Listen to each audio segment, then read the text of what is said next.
అదో ప్రాచీన కోనేరు.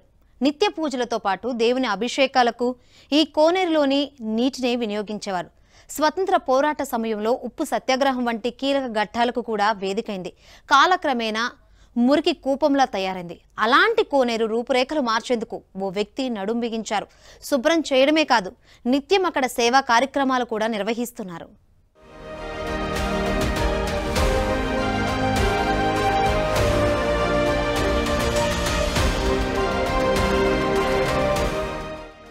గుంటూరు నగరంలోని ఆరగ్రహారం శివాలయానికి అనుబంధంగా ఓ కోనేరు ఉంది. ఎంతో ప్రాచీనమైన కోనేరును సరిగ్గా వినియోగించకపోవడంతో మురికి కూపంలా మారింది. రోజురోజుకి దుర్గంధభరితంగా మారుతున్నా కూడా ఎవరూ ఆ కోనేరుని పట్టించుకోలేదు. అదే ప్రాంతానికి చెందిన మంజునాథ్ కోనేరు పరిస్థితిని చూస్తూ ఉండలేకపోయారు. అధికారుల దృష్టికి తీసుకెళ్లినా పట్టించుకోలేదు. దీంతో తానే స్వయంగా ఈ కోనేరును పరిశుభ్రం చేయాలని సంకల్పించారు. ఫలితంగా మురికి కూపంగా మారిన పురాతన పుష్కరిణి ఇప్పుడు సామాన్యుడి సంకల్పంతో కొత్త రూపు సంతరించుకుంటోంది.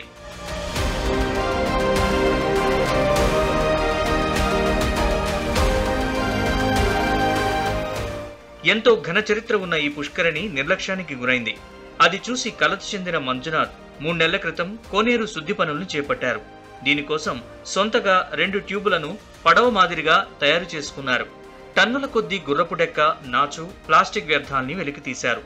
మళ్లీ అసాంఘిక శక్తులు రాకుండా శివలింగాన్ని ప్రతిష్ఠించారు. అక్కడ పూజలు చేస్తున్నారు.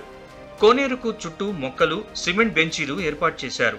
కోనేరుకు పూర్వ వైభవం తేవడమే కాదు, నిత్యం అన్నదానం నిర్వహిస్తున్నారు. మనుషులతో పాటు పక్షుల ఆకలి కూడా తీరుస్తున్నారు. నేను ఇక్కడ పుట్టి పెరిగాను, ఇక్కడ ఇలా ఉన్నాను. మనం ఉన్న ప్లేస్లో ఇంత పవిత్రమైన 400 ఏళ్ల చరిత్ర కలిగిన ఈ కోనేరు, స్వతంత్ర సమరయోధులు కూర్చొని దీక్షా కంకణాలు తీసుకున్న ఈ కోనేరు ఇంత ఇదిగా అయిపోయిందని బాధ కలిగి ఇక్కడ ఆడుకున్నాము, ఇక్కడ చదువుకున్నాం, దీన్ని చేద్దామని తలుసుకొని దీనికి గేటు పెట్టించి, పంపేపించి, లైట్లు పెట్టించి, మెరకేపించి, చెట్లు వేపించి, దేవుణ్ణి పెట్టించి ప్రతిరోజు ఇక్కడ 6 సేవలు జరిగే ఏర్పాటు చేసామండి. ఇందులో దేవుడికి అభిషేకం జరుగుద్ది, ఆ పక్షులకి ఆహారం వేస్తాము, తాబేళ్ళకి చేపలకు ఆహారం వేస్తాం, కుక్కలకు పాలు పోస్తాం, ఆవులకి గడ్డి పెడతాం.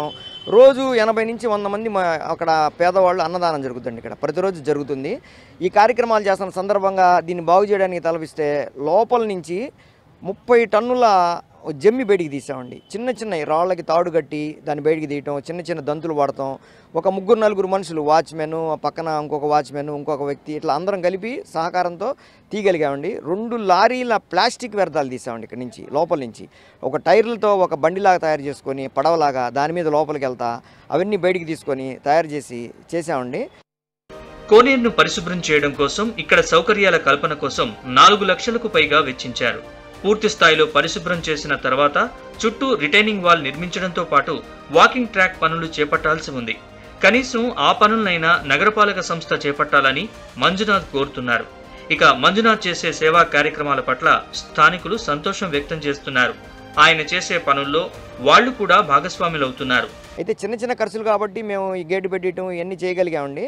ఒక వ్యక్తికి సాధ్యపడిన వ్యవస్థ చేయగలిగిన కొన్ని పనులు ఉన్నాయండి. చుట్టూ రిటైనింగ్ వాల్ కట్టడం, ఆ 2 వైపులా మెరకేపించడం, మిగతా లైటింగ్ వేయించేసి దీన్ని వాకింగ్ ట్రాక్ లాగా చేసి అభివృద్ధి చేస్తే దీని పవిత్రత ఇంకా అభివృద్ధి చెందుద్దండి, ఇంకా డిగ్నిఫై అవుద్ది. మంజునాథ్ అనే ఒక వ్యక్తి వల్ల ఈ ప్రాంతం అంతా బాగుపడిందండి. గతంలో ఇక్కడంతా గంజాయి సేవించేవాళ్ళు, మామూలుగా బిచ్చగాలు, యాచకులు మొత్తం ఇక్కడే ఉండేవాళ్ళు.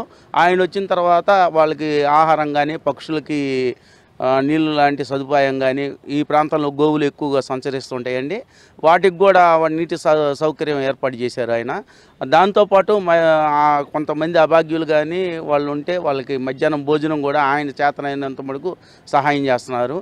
మంజునాథ్ రైల్వేలో లోకో పైలట్ గా పనిచేస్తున్నారు. ఈ కోనేరు ప్రాంతంలోనే చదువుకున్నారు. ఒకప్పుడు తాగునీటికి సైతం వినియోగించే కోనేరు మురికి కూపంగా మారడం చూసి ఉండలేకపోయారు. అందుకే దాని రూపురేఖలు మార్చాలనే సంకల్పంతో ముందుకెడుతున్నారు. ఉద్యోగ ధర్మాన్ని నిర్వహిస్తూనే సెలవులు, తీరిక సమయాల్లో సేవా కార్యక్రమాలు చేస్తున్న మంజునాథ్ని ప్రతి ఒక్కరూ అభినందిస్తున్నారు.